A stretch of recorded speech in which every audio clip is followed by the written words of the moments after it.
Hello, and welcome to Simple Blind Luck. I am Blind Luck, and I'll be your guide dog on our little adventure. All right, today we're actually going to go into the second part of becoming Blind Luck, which kind of goes over the chronology of how I got so out of sight. Now, we left off, just for a quick recap, I had made a bad decision and got into a car with someone that had been drinking. I had as well. Got into the wreck. And where we left off was the paramedics had arrived and they had just pulled me free from the vehicle. All right, so they get me free, they throw me in the ambulance, and rather than going straight to the hospital, they actually had to rush me to a nearby field, a big open field where the helicopter could land, because I was going to get to go for a little ride to get to the hospital faster. Now, I actually have zero memory of the helicopter ride whatsoever. I have a lot of memory of the bill I received for the helicopter ride, but the ride itself is no memory. As a matter of fact, from this point until practically I got out of ICU, my memory is really, really spotty on all of it. So the next episode or so that I'm going to give you is really an amalgamation of information I've obtained from friends, family, the nurses, and doctors. It's just to be clear, it's not my direct knowledge of what happened.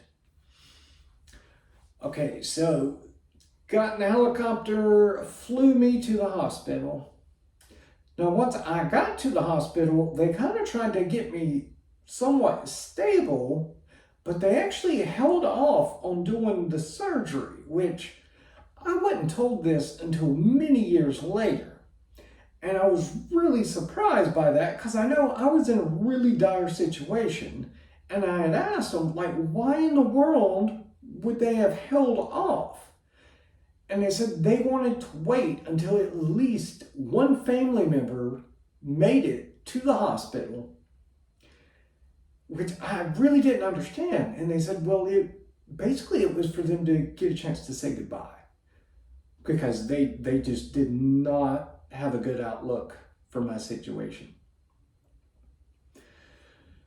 So they do get me in and do surgery, and I'll give you a quick kind of status I was in. I had severe damage to my right leg, which it was mostly confined to the right side of my body, where the car just kind of crushed around me. Now, my right leg, they say it was roughly 3 to 4 inches of the bone in my leg that it was just gone. I believe maybe it was disintegrated. I don't know. It just wasn't there. So I got a bunch of titanium to replace it. And then moving up, my hip was actually fractured in several places. And because of that, they had to put a halo on my waist, which was extremely unpleasant because if you're not aware, they basically have this metal circular structure, and it was literally just screwed directly into my hip so that the bones would fuse back correctly. Very unpleasant. My right arm was actually shattered as well in the upper arm, to where I now have titanium in this arm as well.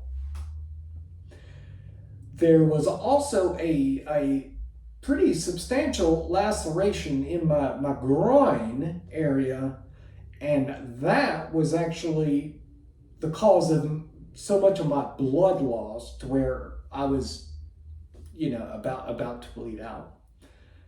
Now, I also had a head injury during the time that they didn't actually notice.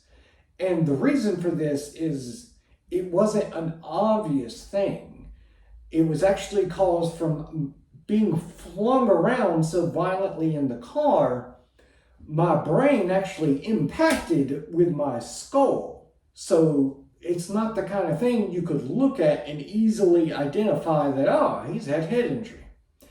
But that head injury will actually come to play a pretty significant role a little later. So I have all these injuries and they have all this surgery. Surgery lasts for hours and hours. But it actually goes fairly well, about as well as can be expected.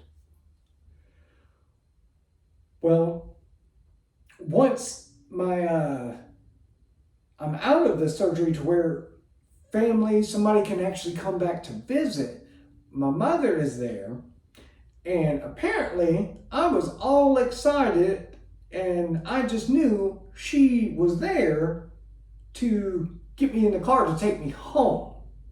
I was ready to leave, whereas obviously at this point with these injuries, I wasn't going anywhere for quite some time.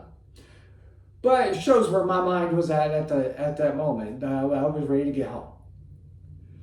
And then, I say it was several hours after that, after the surgery, there was a nurse in the room, and I apparently kept mentioning to her over and over that my arm felt very weird.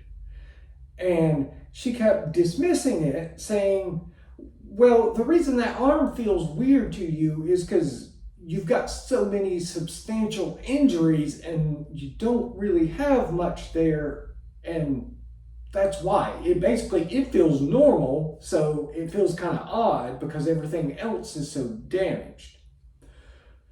Well, apparently it was literally moments after that blood pressure spiked and suddenly I end up having a stroke. And it was a fairly severe stroke. But we're going to pause here for today. I'd like to leave you on the nice stroke cliffhanger. But before I go, I will give you an on the bright side. And for today, we have, I'm blind. But on the bright side, I don't get the slight bit nervous about having to do any kind of public speaking. And with that, I'll hear you later.